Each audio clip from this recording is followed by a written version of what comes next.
కాలికి సెప్టిక్ అయితే దానికి మందు వేయాలి, అంతేకాని తల తీసేసుకుంటామా? ప్రస్తుతం ఆ జిల్లాలోని వర్గ విభేదాలపై వైసీపీ అధిష్టానం అలాంటి ధోరణితోనే వెళ్తోందన్న విమర్శలు వ్యక్తమవుతున్నాయి. పార్టీకి అత్యంత విధేయులుగా ఉండి సమన్వయకర్తల విషయంలో గొడవలు పడితే వారికి సర్ది చెప్పి గాడిలో పెట్టాల్సిన అధిష్టానం వరుసగా సస్పెన్షన్లు చేస్తూ వెళ్తోంది. ప్రత్యేకించి 3 నియోజకవర్గాల్లో జరిగిన సస్పెన్షన్లు తలనొప్పిగా మారాయి. కొండ నాలుకకు మందేస్తే ఉన్న నాలుక ఊడిందన్న సామెత ప్రస్తుతం శ్రీ సత్యసాయి జిల్లాలో వైసీపీకి అతికినట్లు సరిపోయేలా కనిపిస్తోంది. పార్టీని మరింత బలోపేతం చేసుకోవాల్సిన అధిష్టానం తప్పుల మీద తప్పులు చేస్తోందనే విమర్శలు వినిపిస్తున్నాయి.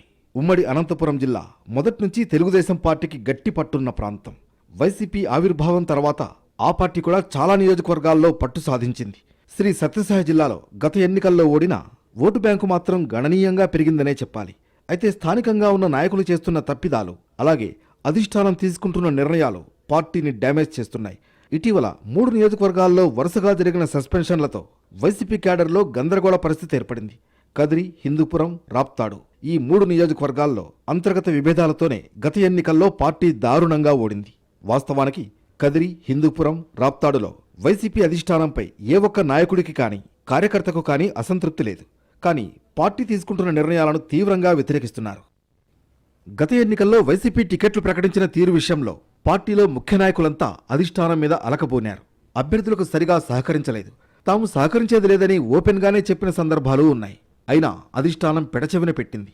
ఓటమి తర్వాత కూడా వారు అదే తరహాలో వాయిస్ వినిపిస్తూ ఉండడంతో అధిష్టానం అక్కడి సమన్వయకర్తల రిపోర్ట్ ఆధారంగా సస్పెన్షన్లు చేస్తూ వెళుతోంది. ఇది పార్టీకి మొదటికే మోసం తెచ్చేలా కనిపిస్తోందన్న అభిప్రాయం వ్యక్తమవుతోంది. హిందూపురంలో కొన్ని కార్యక్రమాలు చేశారన్న కారణంతో నవీన్ నిశ్చల్తో పాటు వేణుగోపాల్ రెడ్డిని సస్పెండ్ చేసింది. కీలక నేతల సస్పెన్షన్లతో నియోజకవర్గ వైసీపీ క్యాడర్లో గందరగోళం నెలకొంది. గత ఎన్నికలకు కదిరి నియోజకవర్గంలో సిట్టింగ్ ఎమ్మెల్యే సిద్ధారెడ్డిపై వ్యతిరేకత ఉండడంతో మక్బూల్ను కొత్తగా తెరపైకి తీసుకొచ్చారు. బెంగళూరులో వ్యాపారం చేసుకుంటున్న మక్బూల్ను తీసుకొచ్చి టికెట్ ఇవ్వడాన్ని స్థానిక నేతలు జీర్ణించుకోలేకపోయారు. అధిష్టానం దృష్టికి తీసుకెళ్లినా పట్టించుకోలేదు. దీంతో కదిరిలో వైసీపీకి ఓటమి తప్పలేదు. ఓడిన తర్వాత కూడా నాయకులు మక్బూల్కు వ్యతిరేకంగా విమర్శలు చేస్తూ వచ్చారు. దీంతో పార్టీ నాయకుడు విశ్వనాథ్ రెడ్డితో పాటు కొందరు నాయకుల్ని సస్పెండ్ చేసింది వైసీపీ. రాప్తాడు నియోజకవర్గంలో పార్టీ వ్యతిరేక కార్యకలాపాలకు పాల్పడుతున్నారంటూ ప్రకాష్ రెడ్డి చేసిన ఫిర్యాదు మేరకు మహానందరెడ్డితో పాటు 5 కీలక నాయకులను సస్పెండ్ చేశారు. 3 నియోజకవర్గాల్లో కీలక నాయకుల్ని సస్పెండ్ చేయడంతో సత్యసాయి జిల్లా వైసీపీలో ఒక చర్చ మొదలైంది. పార్టీలో భిన్నాభిప్రాయాలు వినిపిస్తున్నాయి.